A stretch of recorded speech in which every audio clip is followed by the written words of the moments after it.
Bom dia! Mais uma temporada de desfiles passou e nós estamos aqui para demonstrar que o que nós vimos no São Paulo Fashion Week não foi nada muito novo. Então hoje estaremos demonstrando como reaproveitar o seu guarda-roupa sem gastar nenhum dinheiro e ainda assim estar na moda. Josiane, o que teremos hoje na culinária? Será muito gostoso? Bom dia, Marciele! Na culinária de hoje, nós aprenderemos a fazer duas receitas deliciosas. A primeira é um bolo de caixinha sabor baunilha e a segunda, um delicioso macarrão super cremoso. Mas agora, nós falaremos sobre o mal de Alzheimer. Isso aí, Josiane. O mal de Alzheimer é uma doença muito comum entre os idosos, porém pouco conhecida. E para esclarecer nossas dúvidas, estamos aqui com a doutora Maiara Ignácio, especialista em neurologia, e com a atriz Vera Peixe, que apresentou quadros da doença. Bom dia, Vera. Bom dia, querida. Sejam bem-vindas. Obrigada. Doutora, você poderia começar nos explicando o que é o Alzheimer? Claro. O Alzheimer é uma doença neurodegenerativa que ataca principalmente idosos acima de 60 anos. Sim, mas acima dos 60 anos, mas é uma doença que começa lá na infância e só aparece aos 60 anos, ou ela realmente só acontece nessa idade? Não, Marcelo. Veja bem, o nosso cérebro não permanece o mesmo durante a vida toda.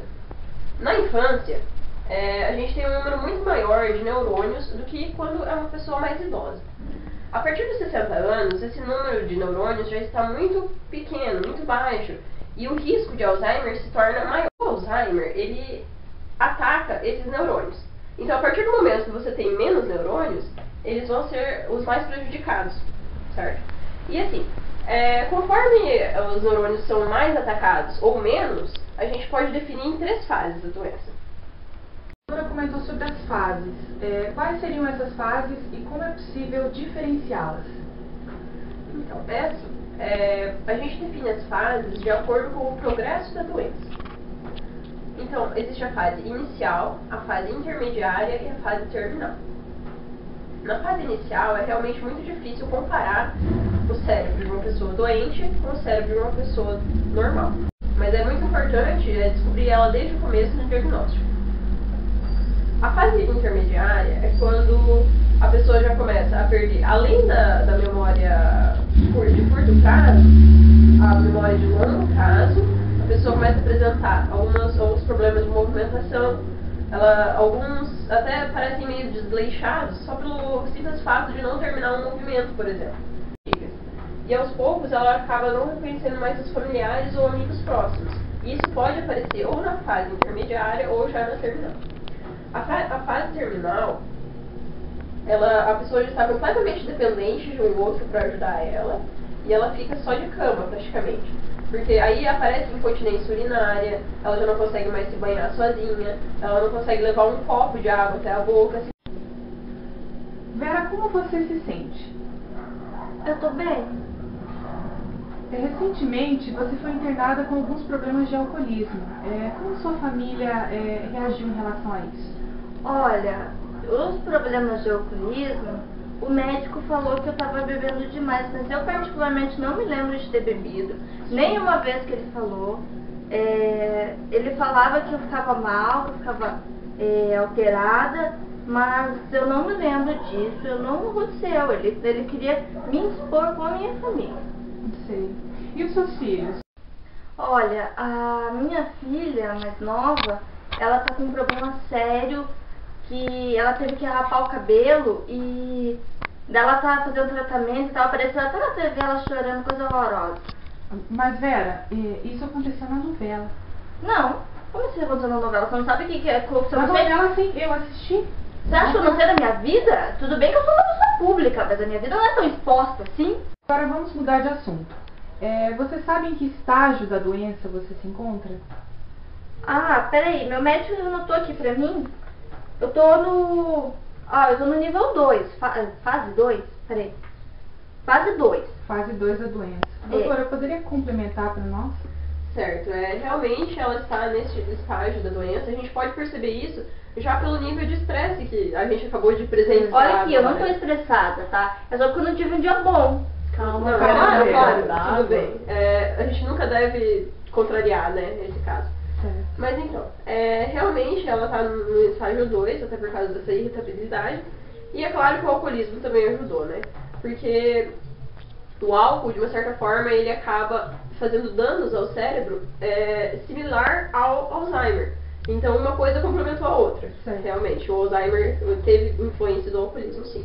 Eu já falei que eu não bebia. Não, tudo Não, bem. Vera, não. Porém, tudo bem. doutora, eu vi uma pesquisa sobre o álcool ajudar no mal de Alzheimer. Isso é verídico? Olha, é assim, se a pessoa consumir moderadamente a bebida alcoólica, realmente ajuda a prevenir o Alzheimer.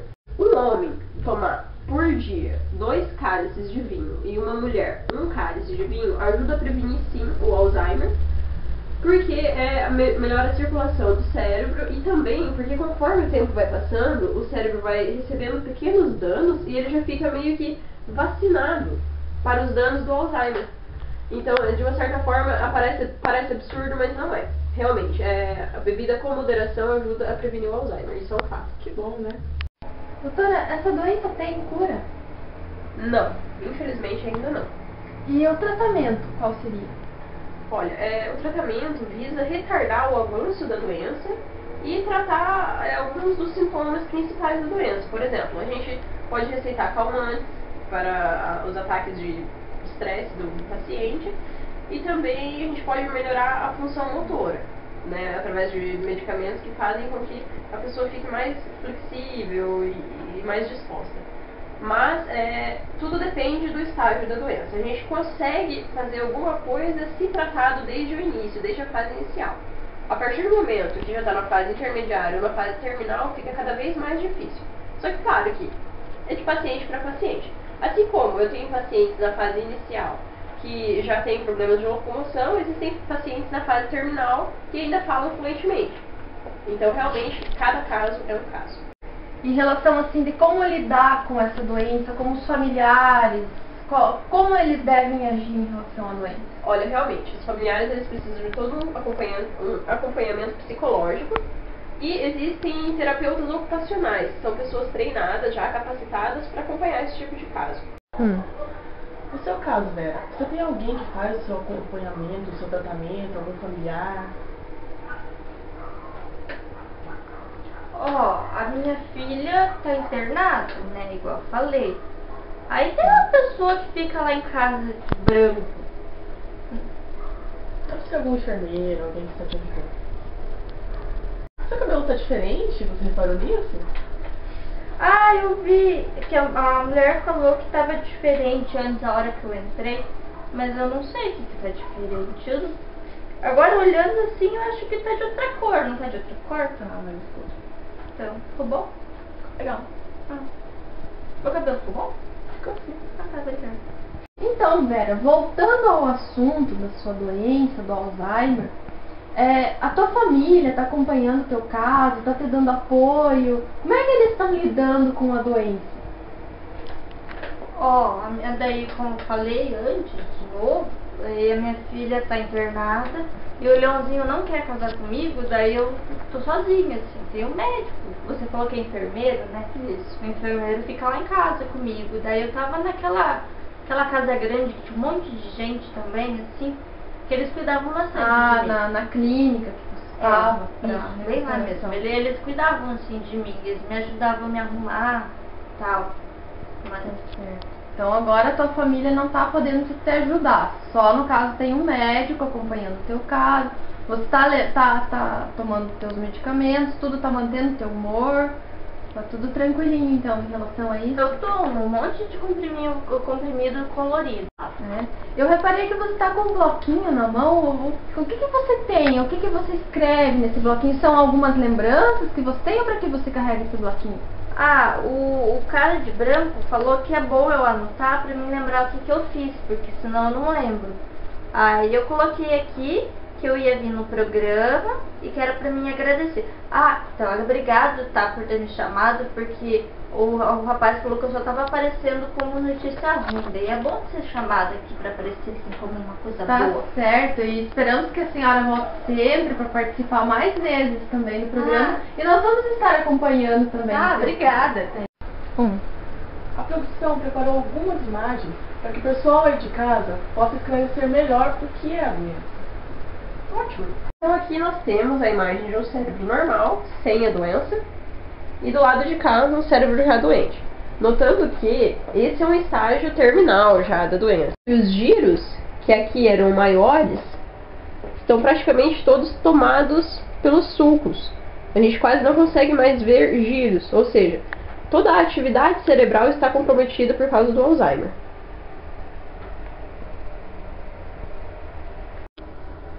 Bom, então aqui a gente tem um cérebro saudável e um cérebro afetado pelo Alzheimer. Essa região do hipocampo, ela é toda responsável pela memória. Então a gente pode ver como o Alzheimer compromete isso e por que as pessoas fica tão evidente nelas que elas têm um problema de memória. Ó, toda essa região foi comprometida pela doença. Os ventrículos aqui também se expandem mais. A massa cinzenta e a massa branca diminuem de tamanho. Ó, como a gente pode ver, toda essa região onde fica o córtex cerebral, ele diminui em função da doença.